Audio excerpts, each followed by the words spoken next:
Ouais, salut à tous, bienvenue sur cette vidéo habituelle du dimanche. Comme d'habitude, on va faire le tour de mon élevage. On commencera par les Messards Barbarus. Au passage, merci à vous d'être de plus en plus nombreux à nous rejoindre. Pardon, excusez-moi, je bafouille ce matin. J'ai vu que ces 2 dernières semaines, vous avez été un petit peu plus nombreux à arriver encore. Donc, merci bien de me suivre et de venir partager avec moi le plaisir de l'élevage de fourmis. Donc voilà, on va faire un petit tour chez les Messards, comme je l'ai dit juste avant. Dans le nid principal, elles ont un très gros stock de graines. Je leur avais bien nourri et j'ai voulu faire des petits tests. Et en fait, elles ont eu 2 rations de nourriture, donc elles m'ont stocké ici. Donc ici, c'est censé être le grenier hein, quand même. Il faudrait que je leur rappelle, elles sont venues me foutre ça dans l'aire de chasse. Donc vu qu'elles stockent leur nourriture dans l'aire de chasse du nid, elles ont dû carrément adopter cette aire de chasse comme une énorme chambre, puisque sinon, si elles pensaient que c'était l'extérieur du nid, elles les auraient déjà au moins toutes rentrées. Donc tout se passe bien, on les voit en train de commencer à ralentir franchement, puisque il fait de plus en plus froid. Là on a 21 dans la pièce, il fait encore bon dehors, certaines espèces vont pas tarder à partir en diapause, mais voilà, tout se passe très bien. Quasiment plus de couvain, hein, ça c'est normal. La reine a arrêté de pondre depuis déjà un bon mois et demi. On va passer sur le deuxième nid. Ici, alors elle se cache toujours dessous. Vous voyez, alors qu'est-ce qu'on a ici? On a un reflet déjà qui va nous empêcher d'avoir une mise au point. Voilà. Ici on les voit bien calmes. On a un petit peu de graines aussi. On a un tout petit peu de dépotoir comme d'habitude ici. Voilà.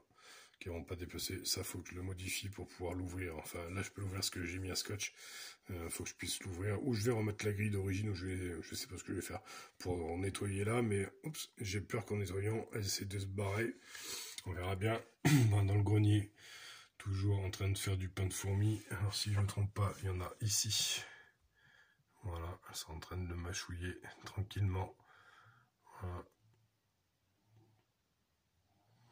2-3 majors, des petites graines,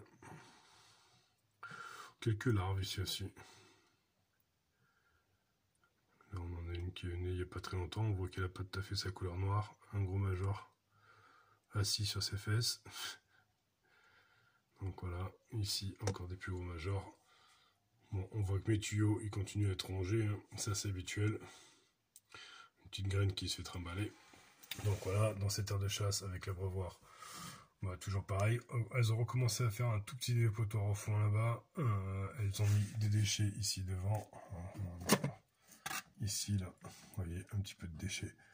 Des restes de graines avec du coton. Bon, ici, voilà. Dans le tuyau qui est là, hop, on peut voir qu'elles ont aussi stocké quelques graines, comme quoi elles en ont eu vraiment beaucoup, et beaucoup trop d'un coup. Mais bon, c'est pas grave. Dans cette aire de chasse-là, je vous vois tout de suite, on va faire un petit tour. Alors, j'ai ouvert, donc ça va les réveiller un petit peu. Donc, on a mon dépotoir, comme d'habitude, le reste de graines, du coton, quelques cadavres, et ici encore des petits bouts verts, là, juste devant vous, là. Ce qui veut dire qu'elles m'ont encore bouffé une branche. Alors, je sais pas laquelle, mais elles ont encore attaqué mes petits arbres en plastique. Donc voilà. Ici, elles ont commencé vraiment à tout pourrir jusque là où elles viennent mettre leurs excréments contre les murs. Donc il va falloir, sortie de diapose, que je leur fasse une aire de chasse toute propre, je pense. Voilà, toujours mes petits cailloux et mon abreuvoir tout fait. Enfin, tout se passe bien chez mes Barbarus. Et c'est pas plus mal comme ça. Elles vont rentrer en repos hivernal tout doucement. Et on verra ça l'année prochaine. Ici, on a la Crantatus qui avait perdu ses ouvrières. Alors, est-ce qu'elle a encore des œufs? Ouais. Dans ses mandibules, il lui reste un œuf. Pardon, excusez-moi, vous avez vu une planche. Dans ses mandibules, il lui reste un œuf, ce qui veut dire que de ce qu'elle m'avait pondu, elle les a mangés. Donc, elle va partir dès aujourd'hui ou dès demain, je pense qu'elle a fini en diapose. Si j'oublie pas et que vous la voyez pas la semaine prochaine. Puisque ça sert à rien de la conserver plus longtemps. Elle va aller se reposer. Ici, à côté, la Phénogaster subterranea, avec son couvain, et on voit que ça a évolué vraiment très bien. Donc toujours tube sec et raccordé avec ça. Bon, ça c'est toujours le cadavre de la Messards, un tube humide, et elle reste dans le sec. Donc peut-être qu'elle cherche plus de sec que d'humidité. Je vais essayer de donner encore un tout petit peu, si on perd pas trop en qualité, si je trompe pas trop. Donc on voit même qu'elle a eu une nouvelle ponte. Donc c'est pas pour tout de suite. Les diapos chez moi, il fait alors il fait chaud dedans. Enfin il fait chaud, non, il fait 21 degrés à l'intérieur de chez moi, voire 22-23 quand il fait soleil. Le problème c'est qu'il fait 19-20 à l'extérieur. Donc même si je fous mes fourmis à l'extérieur pour l'instant, elles seront pas en diapose. Donc du coup, elles sont aussi bien chez moi, elles partiront. Alors elles, j'aurais bien aimé qu'elle ait un petit ouvrier avant de partir. Mais je suis assez surpris qu'elle pondent encore. Ici, on va avoir une petite mise au point. Les petites Scutellaris donc, que j'ai récoltées. Celle-là, alors elle date de mi-octobre. Non, début octobre. Donc voilà, petite mise au point. Et ici, si on regarde bien celle-ci, tout particulièrement, qu'on zoome dessus, qu'on fait une mise au point, qu'on ait une image de qualité de ouf. Non, c'est pas possible, on reste sur ma chaîne à moi. Ici. Ah, mettez gros doigt dégueulasse devant la caméra. Ah, je vais y aller. Bon, on va faire plaisir à Fourmi des Plaines. Je vais devoir me la faire en tuto beauté. Alors, ils sont où? Là, hop, dans le rouge de mon doigt, 2 petits œufs. Et sous elle, 2 petits œufs aussi. Bon, ça, alors je vous dirais que j'en avais vu qu'un, et là j'ai la surprise de découvrir qu'il y en a 4. Donc celle-là pond. Donc ça c'est très bien. Et c'est la seule, pour l'instant, je regarde les autres, mais il y a beaucoup d'humidité ici. C'est la seule du lot qui a pondu. Je vais la mettre à part pour pas la mélanger avec les autres. Allez, sur ce, on descend sur l'étagère des campos. Voilà.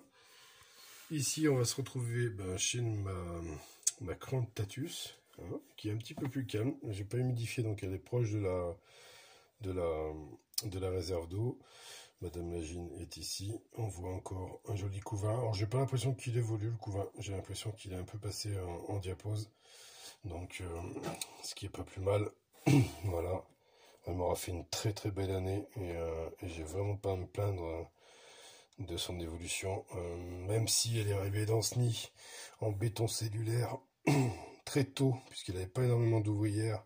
Et que ça l'a pas empêché d'arriver à une 60aine la première année. Ce qui pour moi, pour cette espèce-là, je trouve une très très belle évolution. Donc voilà, nid sec en béton cellulaire, fait par mes soins, et blindé à la colle à carrelage. Donc voilà, donc pour l'instant tout va bien chez elle. Ici, dans l'air de chasse, beaucoup moins d'activité, du coup on va dézoomer. Ici, ma Camponotus lateralis, qui elle, ma foi, de toute façon, cette année, elle n'aurait pas eu de développement, ça aurait été pareil. Depuis qu'elle est chez moi, elle a ses 5 ou 6 ouvrières, et elle a beau être 30 tubes et machin, ça n'a pas bougé, et ça restera comme ça, je pense, pour cette année. Voilà. On passe à côté sur les Camponotus Crantatus, donc qui sont le mieux développés. Donc, alors là, on est sur un fond noir, on va pas le voir forcément, mais celle-ci est... ça fait bugger le téléphone. Celle-ci est très jolie. Donc elles sont assez calmes, elles sont encore légèrement chauffées, celle-là je les maintiens un peu, mais je pense que je vais certainement les enlever du chauffage. Donc celle-ci a 14 ouvrières, il y a déjà quasiment des beaux médias. À côté on en a une qui est un tout petit peu moins développée, qui a seulement 12 ouvrières, et qui est en train de se mettre, alors elle a quitté le chauffage. Donc elle, ça va être réglé, elle s'est barrée dessus le chauffage, c'est qu'elle veut pas de chaleur, excusez-moi j'enlève tout de suite parce que je vois l'aperçois maintenant. Ici, on a une troisième qui est un petit peu moins développée. Elle a que 7 ouvrières et elle est bien posée au niveau du chauffage. Donc, on va la laisser dessus. Voilà. Hop. Et ici, on a ma Japonicus. Et ma Japonicus est en plein développement. Alors, est-ce que je peux tourner un peu pour pas qu'on ait cette buée qui me pose problème pour vous filmer? Attendez, je suis en train de chercher où il est le couvain. Parce que je l'ai vu tout à l'heure. Elles sont bien nourries, elles mangent bien. Là, ici, vous voyez.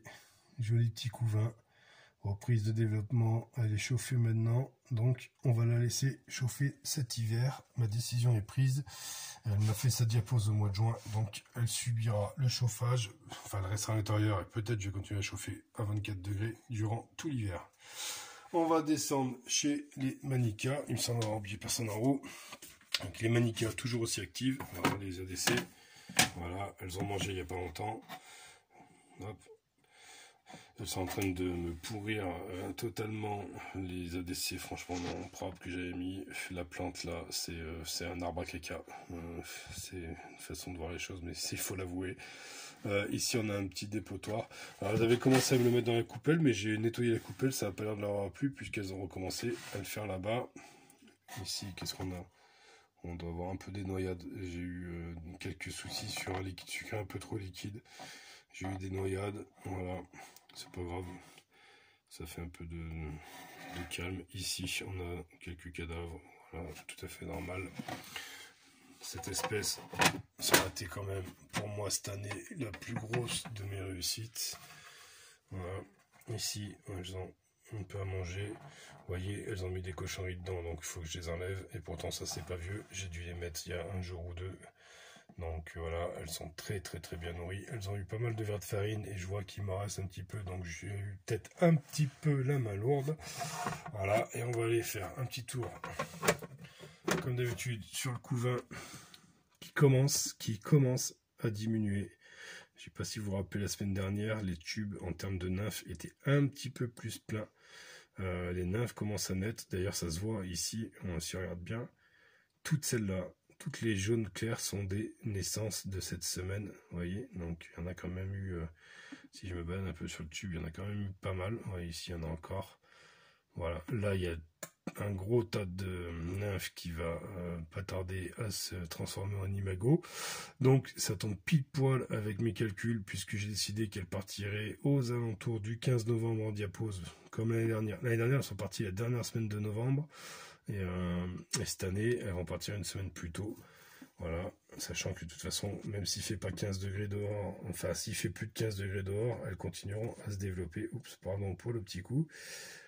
Ici, tout à l'heure, j'ai vu la Gine et je pensais qu'elle serait encore là, mais elle s'est barrée. Voilà. Je savais que j'allais filmer, elle a décidé d'aller se cacher. Donc ouais, non, il n'y a pas de Gine sur la vidéo. Ici encore, on voit les arrivées de naissance. Enfin, on voit encore une petite qui est toute blanche ici, qui arrive. J'ai l'impression que les larves, par contre, ont arrêté de manger. Elles sont moins... Ah, elles bougent encore, on en a une qui bouge là devant. Regardez. Ah, je suis zoomé à fond. On voit une larve qui bouge sa tête ici. Pile sous l'ouvrière, regardez. On la voit bien qui bouge. Donc les larves ne sont pas encore en diapose. J'avais l'impression qu'elles s'étaient un petit peu calmées. Dû au fait, je sais pas comment on dit. Enfin, certainement pour ça. Voilà. Que les verres de farine que j'ai donnés il y a 2 jours ne sont pas tous consommés. Peut-être que les larves, certaines ont commencé à passer en mode hivernage. Donc voilà, et on va finir par la petite, toute petite, qui me pose des problèmes à chaque fois que je vais la filmer. Je vais essayer de la filmer là. Voilà, bon, j'ai pas un tube lisse. Donc voilà, la toute petite, comment elle s'appelle déjà? Myrmica ruginodis.